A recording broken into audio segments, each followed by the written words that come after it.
Hi everybody, Kat here. Welcome to my channel. Now, I'm from Canada, but I want to weigh in on the newest BBC sex scandal concerning the presenter Huw Edwards. He's very preeminent in Britain. He was the one that when the Queen died, he gave us the news. He was on air for hours, talked to everybody through it for days. Very prominent, very well respected. Some have called him, the Walter Cronkite of British news at the BBC. Well, it seems he's been caught up in a little bit of trouble. Seems he was not only texting an individual from the time he was 17. This person's now 20. Huw Edwards has paid up to £35,000 to this individual for pictures of a, sketchy nature. And it seems this individual has been beset with trouble because of this sort of, bad relationship. Among other things, I'm sure he's a crack addict. His parents got concerned when he saw, or her parents, I'm not sure really yet if it's a male or female. I think it's a female, but anyway, parents got concerned when they found out about Huw Edwards texting their child, found out about the fact that Huw Edwards was sending their child lots and lots of money for dirty pictures, and that their child was suffering greatly with an addiction, perhaps because of the pressure of this relationship. Well, now, the parents contacted the BBC back in May, and things have only broken recently due to the fact that the Sun newspaper was investigating Huw Edwards, and there was others as well.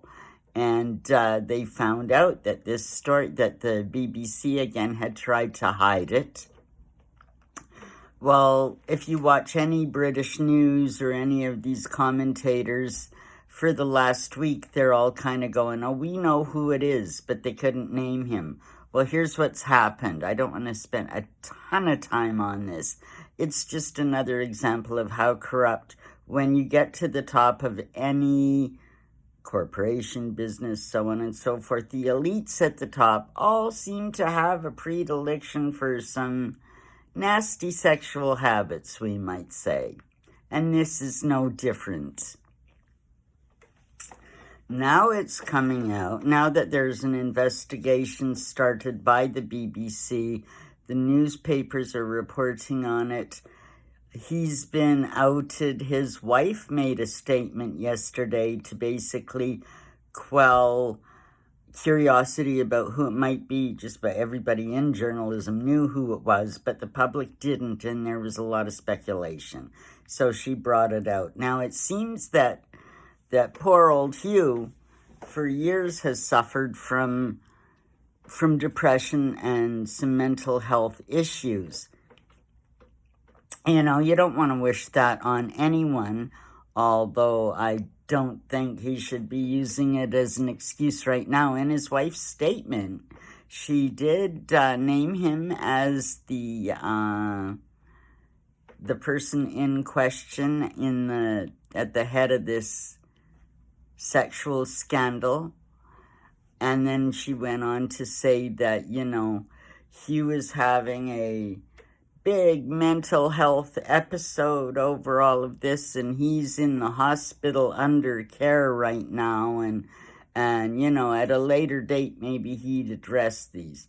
You know what, and this is and on the news, and I've been listening, and people are saying, oh well, Huw, and he's had this history of mental health, the BBC has to be worried about duty of care for him and making sure that he's okay. You know what? I call horse shit on this. We have gotten too soft. Everybody's mental health. He's a perpetrator. It has come out that not only now this one individual, there's been a couple other young individuals that have come out and said that he did the same kind of texting leading into sexual kind of innuendo in the texting to other young people. Not only that, employees at the BBC, his co-workers have come out and said that he was texting them inappropriately.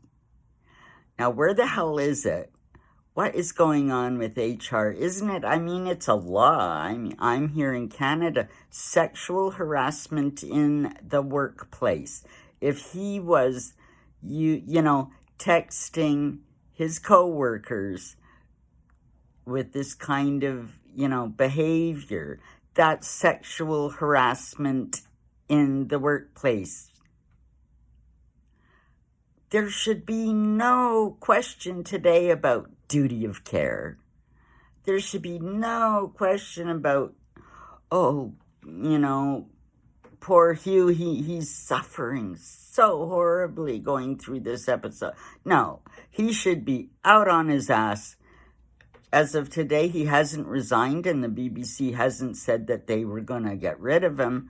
That downright, if you excuse the messaging to minors, the dirty pictures, the cash for porn that he's allegedly been engaged in, if you got rid of all of that and all you talked about was his conduct with his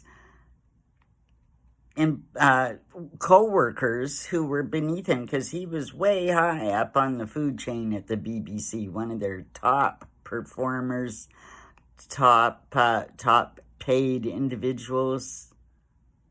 He yielded a lot of power, not unlike Philip Schofield at ITV. That's just another example. Here we go again.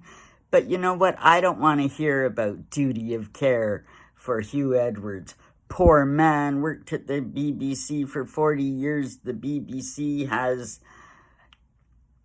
a responsibility to make sure he's okay. What about the responsibility to make sure that your other employees are safe from this kind of harassment? What about that, BBC? When I hear the BBC coming out and saying something addressing that issue, then I'll believe that they're actually taking this seriously. They're just mad they got caught after sweeping this under the rug for 3 months, and it came out anyway, going all the way back decades ago. Jimmy Savile, I mean, time after time after time, this has happened. And like I've said before, all we can surmise from this is anywhere you get near the top of anything, you are going to find individuals that seem to think they're above the law, and they all seem to have strange sexual proclivities. Let's put it that way. It is endemic in our culture. It is endemic in the elites. And we'll just have to wait and see what happens with this one. Like, subscribe, leave me a comment. Love to know what you think about this. Thanks for letting me weigh in on the topic. Have a great day, everybody.